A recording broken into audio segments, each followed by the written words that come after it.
Hello বন্ধুরা, কেমন আছেন সবাই? কমেন্ট বক্সে একটু জানাই। এই ব্যস্ত জীবনে সুস্থ থাকতে হলে আসতে হবে হলিক বাংলার সকল ভিডিওতে।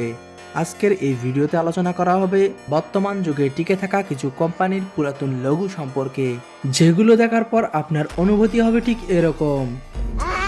প্রথমেই রয়েছে এয়ারটেলের লোগো। এয়ারটেলের লোগো শুরুর দিকে ঠিক এরকমটা ছিল। তারপর 2000 সালে এয়ারটেলের লোগো চেঞ্জ করা হয়, আর এটা দেখতে ঠিক এরকমটা, যেটা দেখে কিছুটা অফিসিয়াল ফিল পাওয়া যায় এবং এর ব্যাকগ্রাউন্ডে দুইটা কালার ইউজ করা হইতো।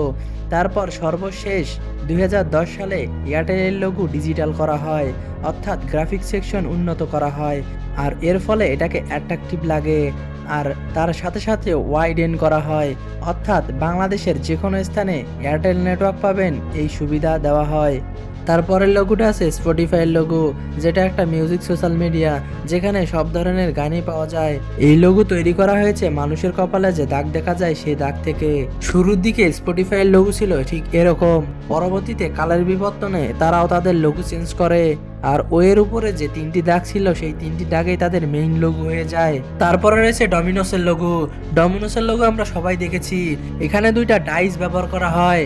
অ্যাকচুয়ালি একটা গেম ছিল যেটার নাম ছিল ডাইস ডমিনোস, আর এখান থেকেই এই নামটিকে সিলেক্ট করা হয়। শুরুর দিকে ডমিনোসের নাম ছিল ডমিনিক, যেটা বিভিন্ন নাম ইস্যুর কারণে চেঞ্জ করতে বাধ্য হয়। এই নাম চেঞ্জ করার সময়ে মালিকের মাথায় আসে সেই ডাইস ডমিনোস গেমের কথা, আর সেটা চিন্তা করেই তাদের কোম্পানির নাম চেঞ্জ করে হয় ডমিনোস। আর উপরে দুইটি ডাইস দেওয়া হয় যেখানে তিনটি ডট রয়েছে, যেগুলো তাদের খাবার কোয়ালিটিকে নির্দেশ করে। আবার কেউ কেউ ভাবেন এগুলো তাদের আউটলেটকে নির্দেশ করে, মূলত সেটা ঠিক নয়। যদি একবার হলেও এই ডমিনোস পিজা খেয়ে থাকেন তাহলে অবশ্যই লাইক করে দিবেন। তার পরবর্তীতে রয়েছে এশিয়ান পেইন্ট, যেটার লোগো ঠিক এরকম, আর নিচে এশিয়ান পেইন্ট লেখা থাকে আর সেখান থেকে রং ছুঁয়ে ছুঁয়ে পড়তে থাকে। কিন্তু শুরুর দিকে এরকমটা ছিল না, শুরুর দিকে ছিল ঠিক এরকম।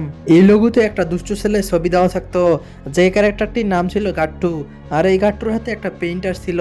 তখনকার সময় এই গাট্টু ক্যারেক্টারটি অনেক ভাইরাল ছিল, যার ফলে এটাকে ইউজ করা হয়েছে। আর বর্তমান কোম্পানিগুলো তো এরকম ক্যারেক্টার ব্যবহারই করে না, এখন সব ডিজিটাল লোগো ব্যবহার করে থাকে, আর অ্যাডভার্টাইজের মাধ্যমেই সব কিছু হয়ে যায়। যাই হোক, এখন পর্যন্ত যদি ভিডিওটা দেখে থাকেন তাহলে অবশ্যই একটা লাইক করে সাবস্ক্রাইব করে দিন, আর পরবর্তী ভিডিওতে অবশ্যই দেখা হচ্ছে। ততক্ষণ পর্যন্ত ভালো থাকবেন, ধন্যবাদ।